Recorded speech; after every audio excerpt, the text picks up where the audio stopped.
লীনা, লীনা। কি মাসি? অঞ্জনের phone. Hello Anjan. হ্যাঁ শোনো, আমি শীঘ্রই কলকাতায় যাচ্ছি। সত্যি? হ্যাঁ, কলকাতাতেই থাকবো, আলী সাহেবের কাছে আঁকা শিখবো। এই, তুমি কিন্তু আমাদের বাড়ি এসে উঠবে। ধ্যাৎ, বিয়ের আগে তাই হয় নাকি? আমাকে আমাদের সল্টলেকের বাড়িতেই থাকতে হবে। আচ্ছা, সে দেখা যাবে। কবে আসছো বলো? তারিখটা এখনো ঠিক হয়নি। ইয়ে আমার শ্বশুরমশাই কেমন আছেন? হ্যাঁ? কে? ও বাবা। ভালো নেই ভাই মনোজ। কেন গৌতম দা?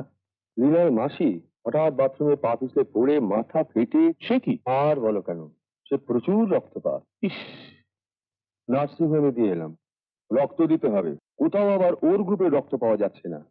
কোন গ্রুপের রক্ত? T Rh negative. B Rh negative? হ্যাঁ। আরে, আমার তো ওই গ্রুপ। তাই নাকি?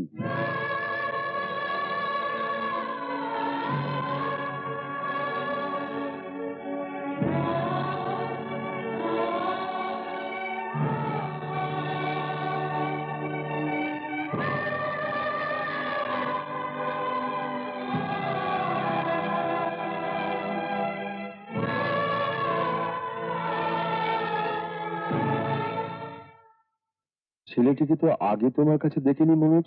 না গৌতম দা, তো নতুন। আচ্ছা। হ্যাঁ। আরে এসো কুমার এসো, গৌতম দা তো তোমার প্রশংসা একেবারে পঞ্চমুখ। অর্চনা ভালো হয়ে উঠলে তোমাদের একদিন চায়ে ডাকবো কুমার।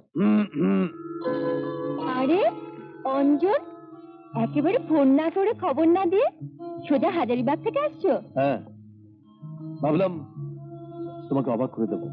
ভালো দিনে এসেছো। আজ এখানে কুমার বাবুদের চায় নেমন্তন্ন।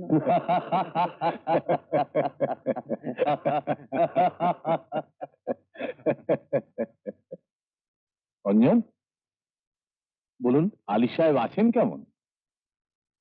ভালো আছেন। এক সময় ওনার সঙ্গে আমার খুব বন্ধুত্ব ছিল, মাঝে অনেকদিন কোনো যোগাযোগ নেই।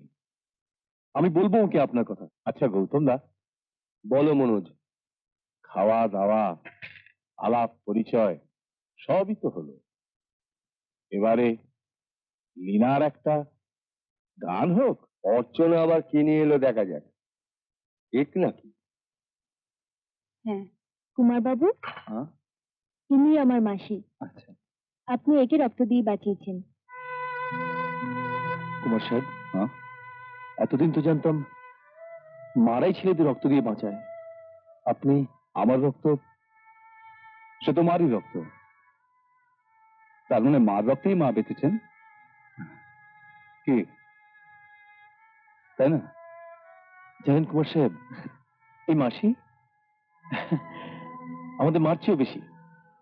এই, তুমি আবার আমার মাসির ওপর ভাগ বসাচ্ছ যে? এটা শুধু আমার মাসি। নাও বাবা। হ্যাঁ, কেক খেতে আমি ভীষণ ভালোবাসি। অঞ্জন নাও। কুমার বাবু, আবার আসবেন কিন্তু। হ্যাঁ কুমার সাহেব, একদিন জমিয়ে আড্ডা মারতে হবে আপনার সঙ্গে। বেশ তো, তোমার তোমার আত্মীয় স্বজন কে কে আছেন?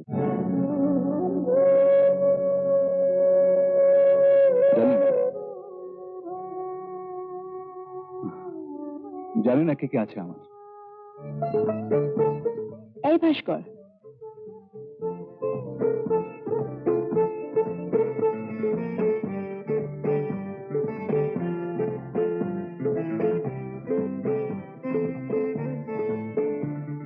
সবসময় কি এত ভাবো বলো তো?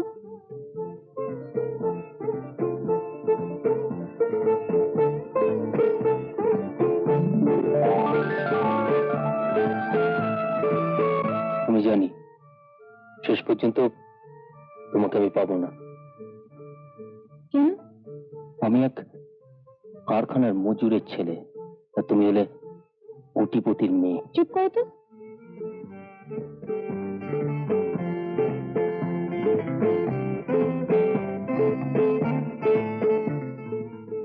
তুমি দেখো, কেউ কোনোদিনও তোমাকে আমার কাছ থেকে আলাদা করতে পারবে না। আচ্ছা ভাস্কর, বলো। তুমি তো একটা ব্যবসা করতে পারো। ব্যবসা? হ্যাঁ, ধূপকাঠির ব্যবসা। চলো। কোথায়? আজ আমার বাবার সঙ্গে তোমার আলাপ করিয়ে দেবো।